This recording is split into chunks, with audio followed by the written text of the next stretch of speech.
गुरुर्ब्रह्मा गुरुर्विष्णू गुरुर्देवो महेश्वरा गुरुर साक्षात परब्रह्म तस्मै श्री गुरुवे नमः.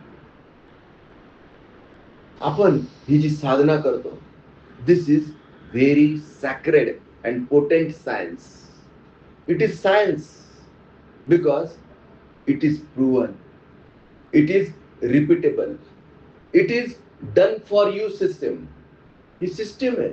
या सिस्टीम मध्ये जर आपण स्वतःला एक करून घेतलं, या सिस्टीम मध्ये जर आपण स्वतःला एक करून घेतलं, तर आपल्या आयुष्यात समृद्धी, आपल्या मनात मानसिक शांतता, मेंटल क्लॅरिटी आणि आपल्या चित्तात, आपल्या आत्म्याला समाधान मिळाल्याशिवाय राहू शकत नाही. This is proven system.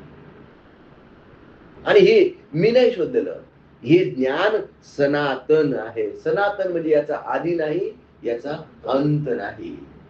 महर्षी पतंजली ऋषींनी हे आपल्याला अतिशय फॉर्मॅटाइज करून दिलेलं आहे अष्टांग योग ग्रंथात. यम, नियम, आसन, प्राणायाम, प्रत्याहार, धारणा, ध्यान आणि समाधी, हे 8 अंग.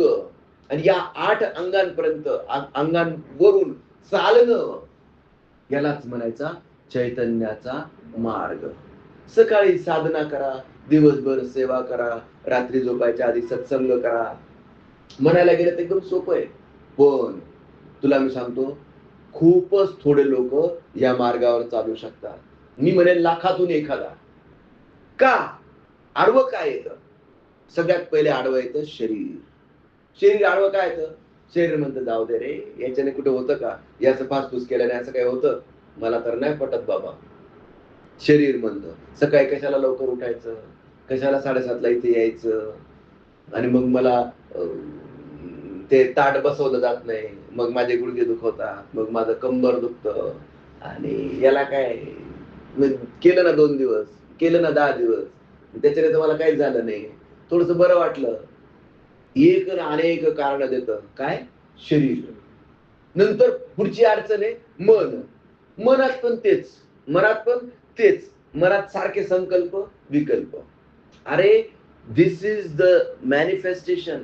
तुम्हाला तुमच्या आयुष्यात जे पाहिजे ते सगळं इथून तुम्ही मॅनिफेस्ट करू शकता, कारण you are the creator of your own destiny.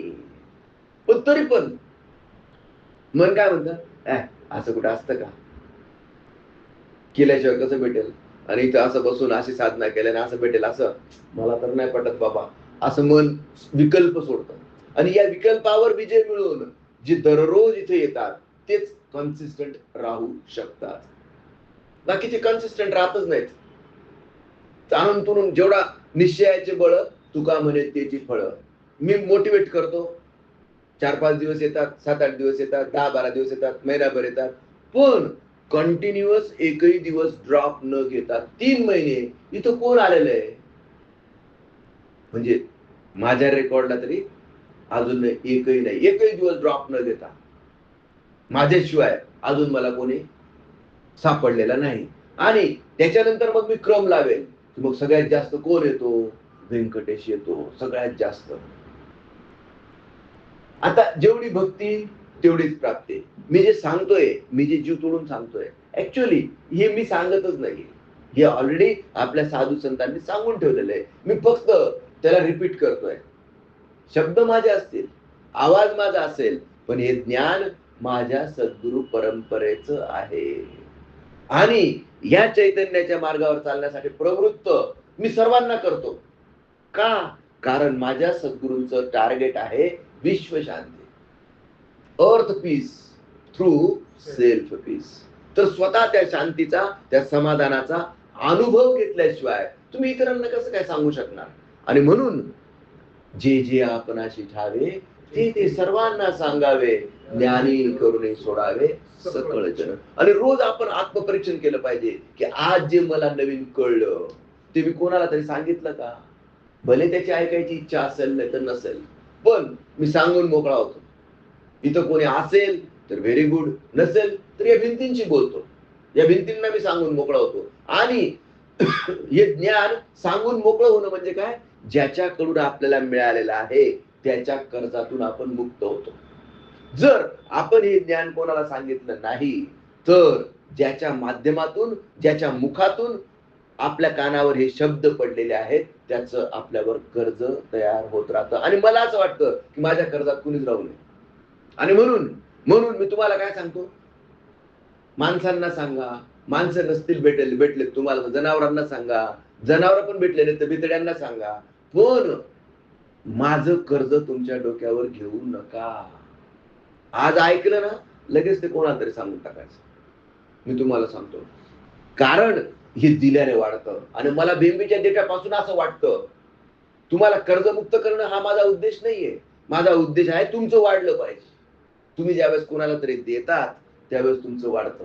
म्हणून तुमचं वाढेल, तुमचं जेवढं वाढेल तेवढं तुमची ह्या चैतन्याच्या मार्गाच्या प्रती श्रद्धा दृढ होईल, वृद्धिंगत होईल. तुम्हाला अनुभव यायला लागतील. तुम्हाला अनुभव यायला लागलेत की ऑटोमॅटिक मग तुम्हाला सांगायची गरज नाही. आता मला कोणी सांगतं का की तू रोज इथे येऊन बस, असं नाही. मला माझ्या सद्गुरूची ती शक्ती दररोज सकाळी पहाटे 3 वाजेपासून जागृत करते. उठ उठ, बस इथं, काय करणार आहे आज, काय सांगणार आहेस. दिसत नाही पण ती कायम माझ्या सोबत असते. हा त्या शक्तीचा प्रभाव आहे. आणि हीच शक्ती तुमच्या पण अनुभवायला येईल. खूप जास्त नाही, सतत अभ्यास बनत बनत बनजाय.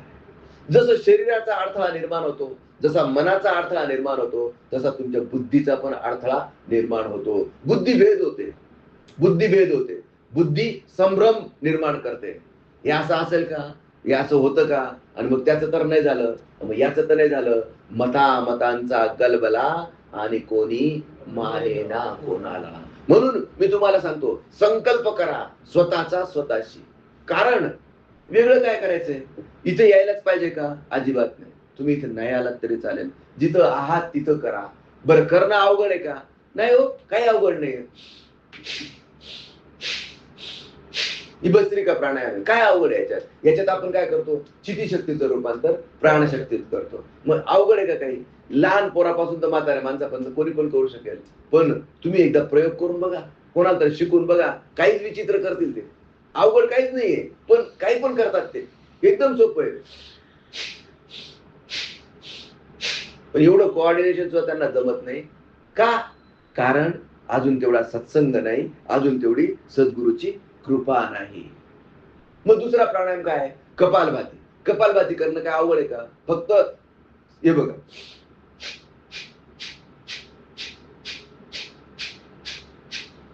हा जो उच्छ्वास आहे हा आपण प्रेशरने नाभीवर प्रेशर देऊन कपाळावर फोकस करून बाहेर काढतो. आणि याच्याने होतं काय की ही जी चिती शक्ती आहे, जिचं रूपांतर प्राणशक्तीत झालं होतं, ही प्राणशक्ती 72,000 नाड्यांपर्यंत पोहोचते.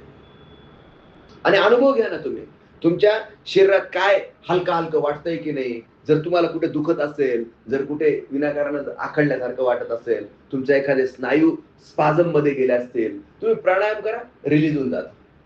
कारण ही जी प्राणशक्ती आहे, सगळा खेळ प्राणशक्तीचा आहे ना. प्राणशक्ती असेल तरच तुमचं शरीर चालेल. प्राणशक्ती संपली, तुमचं शरीर निर्जीव शव. जोपर्यंत ती प्राणशक्ती या शवामध्ये आहे तोपर्यंत तुम्ही स्वतःच शिव आहात. किती ब्रह्मज्ञान, अजून याच्यापेक्षा अजून किती सोप्या शब्दात सांगावं. जोपर्यंत ही प्राणशक्ती तुमच्या शरीरात आहे तोपर्यंत ते शरीर रूपी शव शिव स्वरूप असतं. आणि एकदा का याच्यातली प्राणशक्ती निघून गेली की ते शरीर शव होऊन जात. काय इतकं सोपं आहे. पण एवढं सोपं सुद्धा लोकांना एवढं अवघड वाटतं. कारण मध्ये शरीर आहे, मन आहे, बुद्धी आहे. आणि लोक मेडिटेशन करतात, करतात. अनेक त्यांचे हे असतात बरं का, अजेंडे असतात. मेडिटेशन काही करत नाहीत, मी मेडिटेशन करतोय असं फक्त दाखवतात. अरे कोणाला फसवतायत तुम्ही, स्वतःलाच फसवतायत. मेडिटेशन करण्याची गोष्ट नाहीये, मेडिटेशन होण्याची गोष्ट आहे. हे फासफूस करून उपयोग नाहीये. किती कॉन्ट्राडिक्टरी बोलतोय बघा मी. हे फासफूस करून उपयोग नाहीये, कारण मी म्हणतो विश्राम में ही राम है. मग हे करायचं नाही का, जो करणार नाही तो बुडाला. आणि करून काही फायदा आहे का, काहीच नाही. ह्या फासफूस करून त्याच्यानंतर जी शांतता येते त्या शांततेमध्येच स्वतःला शोधा. त्या शांततेमध्येच तुम्ही स्वतःला प्राप्त करू शकता. दिस इज सायन्स.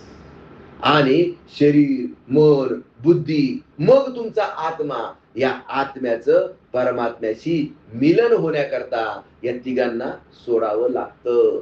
तेव्हा मेडिटेशन मध्ये बसता येतं. विषय लक्षात आला की नाही?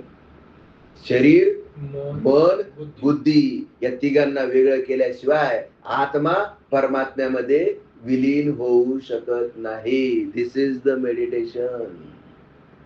This is the meditation. Very simple. पण कुणाला? जो समजून घेईल त्याला, जो या चैतन्याच्या मार्गावर चालेल त्याला. आणि मी मदत फाउंडेशनच्या माध्यमातून असेल, डिवाइन पाथ ऑर्गनायझेशनच्या माध्यमातून असेल, सर्वांना काय करतो? मोटिवेट करतो, सर्वांना प्रवृत्त करतो. पण सगळे येतात का इथं? नाही. ज्याच्यावर माझ्या सद्गुरूची कृपा होईल तोच इथपर्यंत येऊन पोहोचेल. कारण करता करविता तो आहे आणि हे सगळं करायला त्याने मला फक्त निमित्त केलेलं आहे. बस, मी फक्त निमित्त आहे. मला माझ्या आयुष्यात जे करायचं होतं ते करून झालेलं आहे. आता मी काय करतोय? आता मी माझ्या सद्गुरूंचं कार्य करत आहे. आणि मी करतोय असं म्हणणं सुद्धा निखालस चुकीचं आहे. कारण तो माझ्या माध्यमातून करवून घेत आहे. आणि हेच कार्य तुमच्या माध्यमातून व्हावं ही भगवंताची इच्छा आहे. जेणेकरून तुम्ही आत्मोन्नत व्हाल, तुम्ही तुमच्या आयुष्यात समृद्ध व्हाल, तुम्हाला मेंटल क्लॅरिटी प्राप्त होईल, तुम्हाला समाधान प्राप्त होईल, तुम्हाला तुमच्या आयुष्यात जे पाहिजे ते सगळं प्राप्त होईल. जो जे जे वांछील तो ते ते लाहो, विश्व स्वधर्म सूर्य पाहो. पण हे कधी शक्य होईल?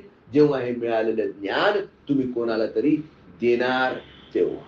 ही देण्याची प्रवृत्ती, हे दातृत्व तुमच्या अंगी यावं आणि तुम्ही सतत दररोज कुणाला ना कुणाला तरी, जे आपले ऐकणारे आहेत त्यांना सांगा, जे इथं येऊन गेलेले आहेत पण डिस्कनेक्ट झालेले आहेत त्यांना रिमाइंडर द्या. त्यांना सांगा की अरे बाबा, तुम्हाला इथे यायला जमत नसेल तर घरी तरी करा, साधना जमत नसेल तर सेवा तरी करा. सेवा केली तरच तुम्हाला मेवा भेटेल आणि प्रत्येकाला मेवा भेटावा असं माझ्या सद्गुरूंना वाटतं. आणि म्हणून आपण या झोपलेल्या समाजाला जागृत करण्याचा प्रयत्न केला पाहिजे. जे इथं येतात आणि येऊन निघून गेलेले, त्यांना कळलेले नाही, कळलेले थोडंफार कळलेलं आहे, पटलेलं आहे, रुजलेलं नाही, तरी रुजवण्यासाठी आपण प्रयत्न केला पाहिजे. ही जिद्द, हा पुरुषार्थ तुमच्या अंगी यावा या शुभेच्छेसह आजच्या या सत्संगाला आपण विराम देऊया. श्री गुरुदेव दत्त.